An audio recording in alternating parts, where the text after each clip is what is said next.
Hey guys, welcome back to my channel. என்னடா இன்றைக்கி புதுசாக சமையல் வீடியோ வருதுன்னு பார்க்குறீங்களா? நம்ம எல்லாருக்குமே ரொம்ப பிடிச்ச ஃபிஷ் பிக்கிள் எப்படி பண்ணலான்னு வாங்க வீடியோக்குள்ளே போய் பார்க்கலாம்.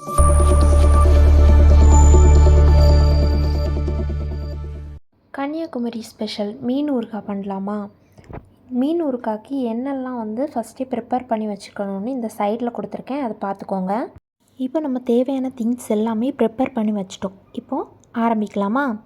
இஞ்சி, பூண்டு, பச்சை மிளகு எல்லாமே கட் பண்ணி வச்சதில் பாதியை எடுத்து இந்த மாதிரி அரைச்சி வச்சுக்கலாம். மீதியை நம்ம அப்படியே தான் போட போகிறோம். இப்போ நம்ம ஃபிஷ்ஷை ஃப்ரை பண்ணணும். அதுக்கு கொஞ்சம் குட்டி குட்டியாக ஃபிஷ்ஷை கட் பண்ணிவிட்டு அதில் மிளகாப்பொடி, மல்லிப்பொடி, மஞ்சள் பொடி, சோம்பு பொடி, உப்பு எல்லாமே போட்டு நல்லா மிக்ஸ் பண்ணிடலாம்.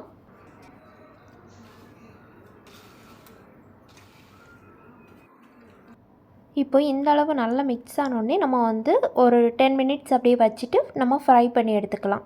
இப்போ எல்லா ஃபிஷ்ஷையுமே நம்ம நல்லா சூப்பராக ஃப்ரை பண்ணி எடுத்தாச்சு. இப்போ ஊறுகாய் செய்ய ஸ்டார்ட் பண்ணிடலாம். இதில் ஒரு கடாயில் நல்லெண்ணெய் ஊற்றி கடுகு, கருவேப்பிலை எல்லாம் போட்டு பொரிஞ்ச அப்புறமா காஞ்ச மிளகா போட்டுருங்க. அது நல்லா கொஞ்சம் வதங்கின உடனேயே நம்ம கட் பண்ணி வச்சுருக்க பூண்டை மட்டுமே அதில் சேர்த்துட்டு, பூண்டு லைட்டாக நிறம் மாறினோடனே நம்ம வெட்டி வச்சுருக்க இஞ்சி அப்புறமா பச்சை மிளகாவையும் அதிலே போட்டுடலாம். அதுவுமே இந்த அளவு கொஞ்சம் வதங்கி வந்த அப்புறமா நமக்கு அரைச்சி வச்சுருக்க பாதி இஞ்சியும் பாதி பூண்டு பாதி பச்சை மிளகா அரைச்சி வச்சுருக்கோம்ல, அதில் உள்ள இஞ்சி பூண்டை மட்டும் இப்போ போட்டு நல்லா வதக்கி விட்டுக்கோங்க. அதோட ரா ஸ்மெல் எல்லாமே போகணும், அந்த அளவுக்கு நல்லா வதக்கி விட்டுக்கலாம். இந்த ரா ஸ்மெல் எல்லாமே போன அப்புறமா நம்ம பச்சை மிளகா பேஸ்ட்டையுமே அதில் ஆட் பண்ணி நல்லா வதக்கி விட்டுட்டே இருக்கணும். அந்த ரா ஸ்மெல் எல்லாமே போகணும். இஞ்சி, பூண்டு, பச்சை மிளகாய் எல்லாத்தில் உள்ள ரா ஸ்மெல்லுமே போகணும். நல்லா வதக்கி விட்டுட்டே இருங்க. இப்போ இது ஒரு 10 மினிட்ஸாக நல்லா வதக்கி விட்டாச்சு. இப்போது இதில் நம்ம வினிகர் சேர்க்க போகிறோம். நாங்கள் ஆப்பிள் சைடர் வினிகர் தான் சேர்த்துருந்தோம். இப்போ இந்த அளவுக்கு வதங்கின உடனேயே நமக்கு காரத்துக்கு தேவையான அளவுக்கு மிளகாய் பொடி சேர்த்துக்கலாம். மிளகாய் பொடி சேர்த்து நல்லா மிக்ஸ் பண்ணி விட்டுக்கணும். அந்த பச்சை ஸ்மெல் எல்லாமே போகிற வரைக்கும் நல்லா வதங்கி வரணும். வதங்கி வந்த அப்புறமா நம்ம தேவையான அளவு உப்பு ஆட் பண்ணிக்கலாம். இந்த ஸ்டேஜில் நம்ம உப்பு ஆட் பண்ணால் கரெக்டாக இருக்கும். டேஸ்ட் பார்த்துக்கோங்க, உப்பு கரெக்டாக இருக்கான்னு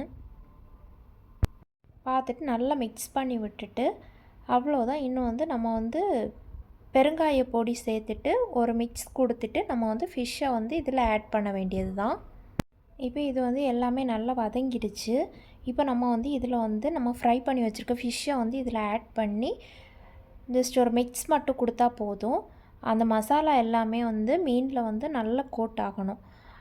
அவ்வளோதான், நம்மளோட ஊறுகாய் சூப்பராக ரெடி ஆகிடுச்சு. ஸோ இந்த மாதிரி நீங்களுமே வீட்டில் செஞ்சு பார்த்துட்டு எப்படி இருந்துச்சுன்னு கமெண்டில் சொல்லுங்கள். வீடியோ பிடிச்சிருந்தால் லைக் பண்ணுங்கள், ஷேர் பண்ணுங்கள், மறக்காமல் நம்ம சேனலுக்கு சப்ஸ்கிரைப் பண்ணுங்கள். பாய்.